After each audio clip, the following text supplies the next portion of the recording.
આજે શ્રદ્ધામાં ઉપાસના દિન ઉજવાઈ રહ્યો છે.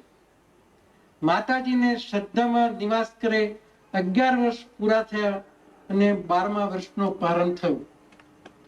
માતાજીની ઉપસ્થિતિનો અનુભવ દરેક શ્રદ્ધાળુ ભાવિકને વિવિધ રૂપે થયા કરે છે. સુવાસ, શાંતિ, સુખ, સાત્વિકતા અને આનંદથી ભક્તોની ભાવમીઓ જાગૃત થઈ જાય છે. દ્રઢ મનોબળ કેળવાતું જાય છે. દુર્વૃત્તિઓ પર નિયંત્રણ આવતું જાય છે. આંતરિક શક્તિઓ વિકસતી જાય છે. માનવતાના મૂલ્યો સમજાતા જાય છે, આચરાતા જાય છે. આ બધું તમારામાં આવે છે, મારું એવું કેવું છે. ઉપાસના દિનનું અર્થ જીવનની પ્રત્યેક પરે સમજાતું રહે, એને ભાવ પ્રેમ સાથે પ્રત્યક્ષતાનો અહેસાસ કરીને ઉપાસના કરવામાં આવે તો પરમાત્માની સૂક્ષ્મ હાજરી ને માર્ગદર્શન આપણને મળતું જ રહે. આપણી ઉપાસનાને યંત્રવત ન બનાવતા ભાવપૂર્ણ બનાવીએ તો જ પરમાત્માનો અને તેમની પ્યારી સૃષ્ટિના જીવોનો પ્રેમ, મદદ અને માર્ગદર્શન આપણને પ્રત્યક્ષ કે પરોક્ષ રીતે મળતું જ રહે અને તેમજ જીવનની ઝંઝાવાતો જીરવવાની, મિટાવવાની શક્તિ કેળવાતી જાય.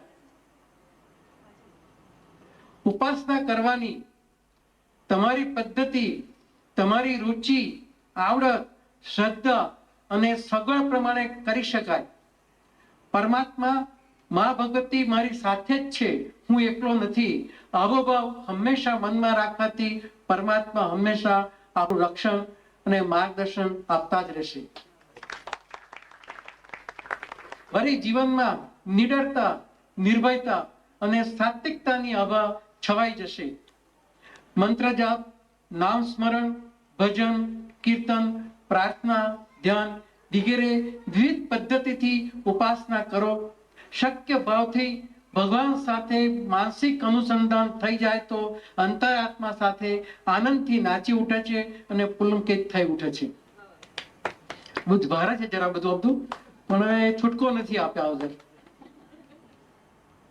આપણી દૈનિક કે વિશિષ્ટ ઉપાસનાનો હેતુ શું હોવો જોઈએ?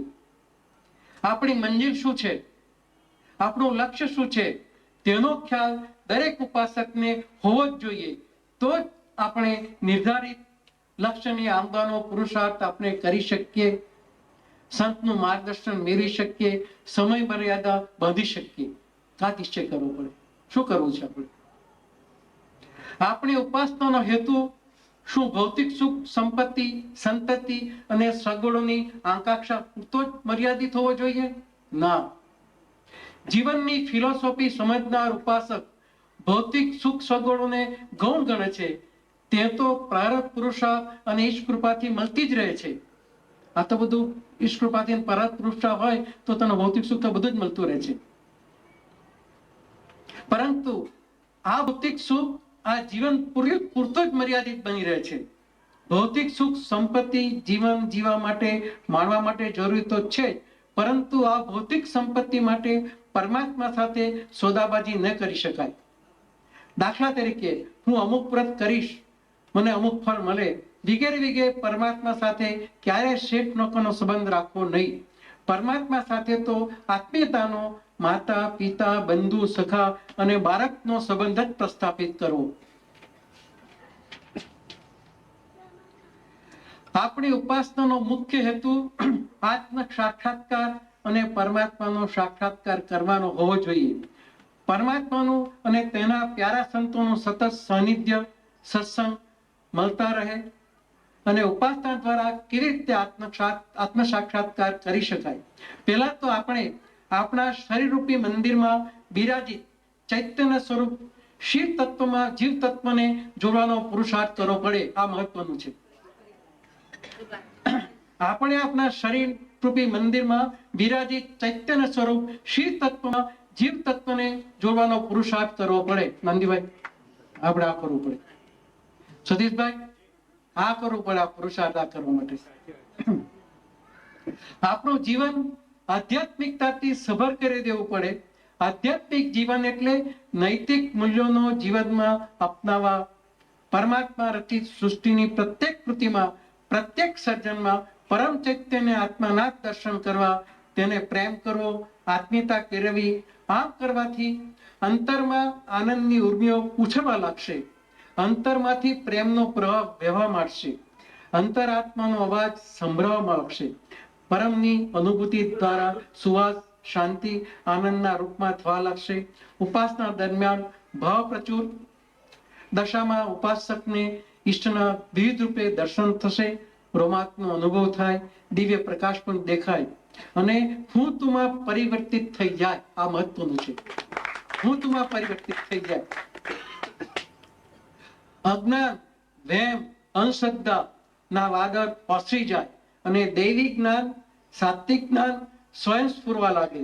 વ્યક્તિત્વ પ્રતિભાશાળી અને ઓજસ્વી બની રહે. આપની જીવન નૌકા પરમાત્મા જ ચલાવી રહ્યા છે તેવો અનુભવ અને અહેસાસ ઉપાસકને પ્રતિપર થયા કરે. આપ સર્વેની ઉપાસનાનું લક્ષ્ય સિદ્ધ થાય તેવા મારા આપને આજના આશીર્વાદ. આજે પછું બહુ ભારે છે, તારવું બહુ ભારે છે, પરંતુ હવે ઘણું બધું સ્વીટ ચોકલેટો ઘણી આપી, ઘણી આમ લઈ ગઈ સ્વીટ ચોકલેટો, એટલે હવે આ આગળ છૂટકો જ નથી. હું ઓમ મા ઓમ.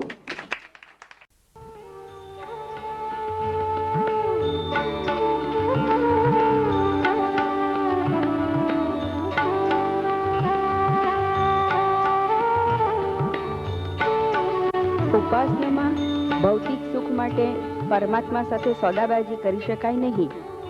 આત્મ સાક્ષાત્કાર અને પરમાત્માનો સાક્ષાત્કાર કરવા માટે જ ઉપાસના માર્ગ મોકળો છે. શ્રી રાજની પંક્તિઓ છે: હજુ આંબે મોર નથી, કેરીની શું આશા રાખો. મોર એટલે ભક્તિ, કેરી એટલે માતાજીની કૃપા પ્રસાદી.